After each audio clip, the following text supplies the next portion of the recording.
pembelajaran dan sekolah jarak jauh secara online alias daring di masa pandemi COVID-19 membawa dampak positif sekaligus negatif. Proses sekolah dari rumah bukan cuma jadi tantangan untuk orang tua yang kini aktif mengawasi anak-anak saat belajar, saat biasanya mereka di bawah pengawasan guru sekolah.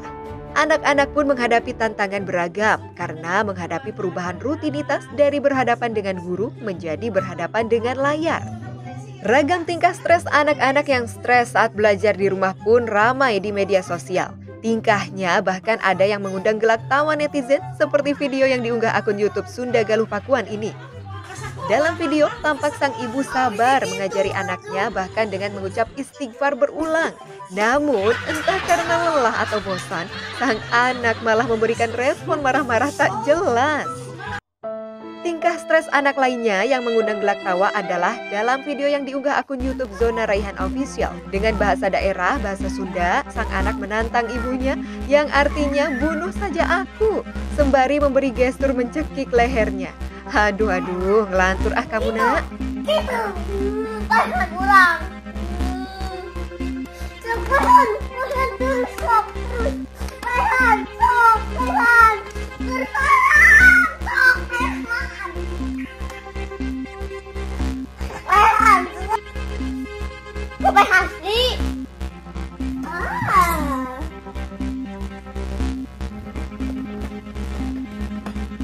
Yang mengkhawatirkan adalah video yang diunggah oleh akun YouTube Mimin News. Dalam video, tampak sang anak menangis terseduh-seduh hingga mengeluarkan kata-kata kasar yang ia tujukan kepada pemerintah. Namun, disanggah oleh sang ibu dengan lembut. Sabar, tidak boleh bicara begitu, nanti dimarahi pemerintah. Dengan bahasa Sunda. Pengen ketemu teman-temannya. Hanya sabar. Subhanallah, sebegitu berdampaknya ya kegiatan sekolah daring ini. Yeay, kembali lagi pemirsa di Semangat Siang Indonesia. Indonesia harus semangat. Semangat banget nih, terutama ibu-ibu ya. Karena kali ini kita akan saling curhat bagaimana rasanya membersamai anak dalam pembelajaran jarak jauh alias sekolah daring. Tadi kita sudah simak ya, efeknya ke ibunya kadang-kadang jadi stres, ke anaknya juga ada beberapa anak yang jadi stres gitu ya. Tapi memang pemirsa yang namanya pembelajaran daring ini banyak efeknya ya, positif, negatif. Banyak banget pokoknya. Silakan pemirsa, kita bertukar pikiran yuk seperti biasa lewat WhatsApp kita, nomornya tertera di bawah ini, atau lewat Instagram kita @officialbadartv. Di sana ada postingan. Silakan ungkapkan ya cerita masing-masing, punya cerita unik apa sih selama sekolah daring.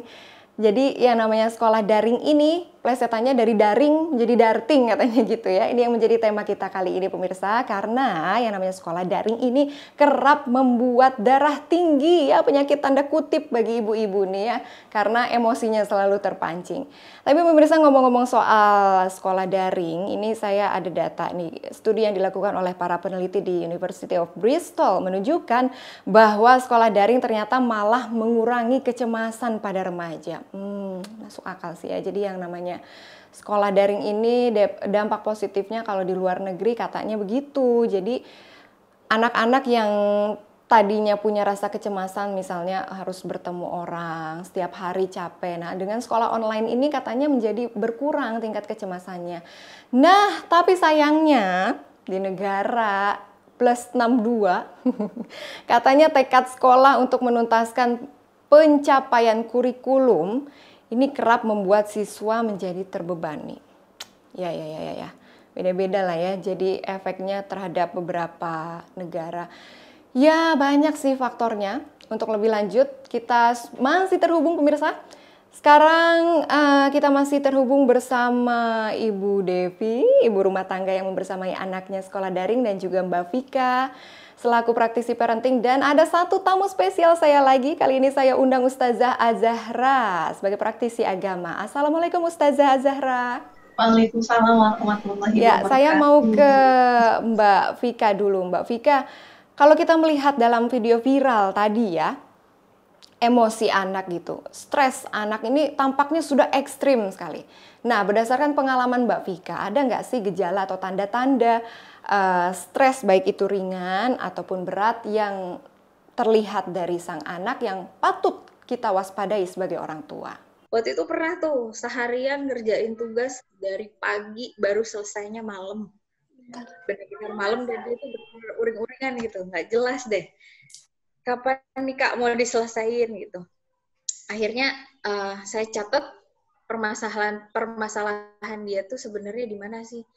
Oh ternyata dia itu anaknya agak perfeksionis, tulisannya harus bagus, salah dikit tuh harus dihapus. Saya catat, oh baik, berarti anak ini tulisannya pengennya bagus. Gimana sih caranya nyiasatinnya biar kalau misalnya kita lagi butuh waktu cepat, salah tuh nggak apa-apa gitu. Pernah dalam satu termin pelajaran awal gitu ya, saya ngelihat dia nulis, terus saya kasih timer. Begitu selesai, saya langsung puji efektif. Wah, ternyata kakak menulis segitu banyak hanya butuh waktu 10 menit ya. Wah, berarti besok-besok 10 menit lagi bisa ya, gitu. Jadi dia udah lupa tuh sama kemarin yang semalaman. Kita catat permasalahan dia apa, kita punya data, dan ketika ada kemajuan jangan lupa untuk diapresiasi. Tapi saran saya tinggalkanlah kata-kata pintar, good job, cantik, yang subjektif. Jadi kita puji usahanya. Terima kasih ya Kak, sudah berusaha untuk menyelesaikan ini selama sekian menit. Gitu. Ibu Devi, si kakak pernah menunjukkan tanda-tanda stres juga nggak? Kalau sampai sakit sih, alhamdulillah enggak, dan jangan sampai gitu. Tapi kalau misalkan dia kayak takut, iya bener. Kalau misalkan pelajaran matematika nih, ngerjain ini, Umi, ini bener nggak kayak gini? Nah, jadi rasa percaya dirinya tuh kayaknya berkurang. Sekarang saya mau nanya ke Ustazah Az-Zahra. Ustazah, dalam Islam sebetulnya metode belajar orang tua terhadap anak itu seperti apa sih? Sebaiknya seperti apa gitu, terutama dalam pendidikan formal? Saya membaginya menjadi empat poin, begitu proses belajar antara seorang ibu, seorang ayah, orang tua dengan anaknya. Yang pertama, dengan keteladanan. Dalilnya jelas, laqad kana lakum fi Rasulillahi uswatun hasanah, bahwa Rasul itu diutus untuk menjadi suri tauladan yang baik. Jadi Nabi diutus Allah bukan cuma untuk nyuruh-nyuruh saja gitu, tapi sebelum beliau menyuruh, pasti beliaulah akan melakukannya yang pertama kali. Nah, begitu juga seharusnya bagi orang-orang yang diamanahkan Allah untuk menjadi orang tua. Begitu. Apalagi ini kan sekarang pandemi. Sebagian besar waktu anak itu akan dihabiskan di rumah bersama kedua orang tuanya. Nah, orang tua nih harus warning, memperlakukan tindak tanduk perbuatannya. Kenapa? Karena takut ditirukan oleh anaknya. Nah, jika orang tuanya misalkan menginginkan anak yang jujur, orang tua harus jujur terlebih dahulu. Nah, begitu juga jika orang tua menginginkan anaknya rajin belajar. Jangan menjadi orang tua yang pengen anaknya rajin belajar, tapi saat anaknya belajar malah sibuk main gadget, main sosmed, gitu kan, tidak mencontohkan. Makanya kalau, saya ingin punya putra-putri yang rajin belajar, orang tuanya harus menjadi orang tua yang pembelajar terlebih dahulu. Kemudian, metode yang kedua adalah cara penyampaiannya kita terhadap anak, gitu. Jadi cara menyampaikannya itu harus dilihat umurnya, gitu. Adalah reward and punishment, seperti itu. Jadi namanya anak senang dengan hadiah. Nah, jika anak berlaku baik, menyenangkan orang tua, beri dia hadiah, nggak usah mahal, pujian, Masya Allah, tabarakallah, nah, solih sekali, solihah sekali, Masya Allah, tugasnya sudah selesai, kamu pintar, nah, begitu. Begitu pula saat dia melakukan sesuatu yang melanggar, gitu. Beri dia hukuman. Orang tua di sini harus bisa mengambil sikap sebagai penegak hukum, gitu. Dengan tidak berani tegas itu malah merusak anak. Yang jelas dalam Islam dilarang menghukum yang menyakiti fisik, apalagi psikologis anak. Terus begini Ustazah, dalam Islam orang tua itu sebaiknya harus menempatkan diri sebagai apa sih gitu ketika mengajari atau menjadi mendampingi anak yang sekolah daring? Apakah menjadi teman, apakah menjadi guru, atau menjadi raja? Sebab kalau saya lihat dari video viral ya yang menyebar itu yang sang anak sampai mungkin nggak tahu bercanda atau apa gitu ya, sampai mengeluarkan kalimat bunuh aku gitu. mohon maaf nih, saya malah melihatnya orang tuanya sedikit cengengesan begitu, seperti tidak ada wibawa sebagai orang tua. Nah, dalam Islam harusnya seperti apa, Ustazah?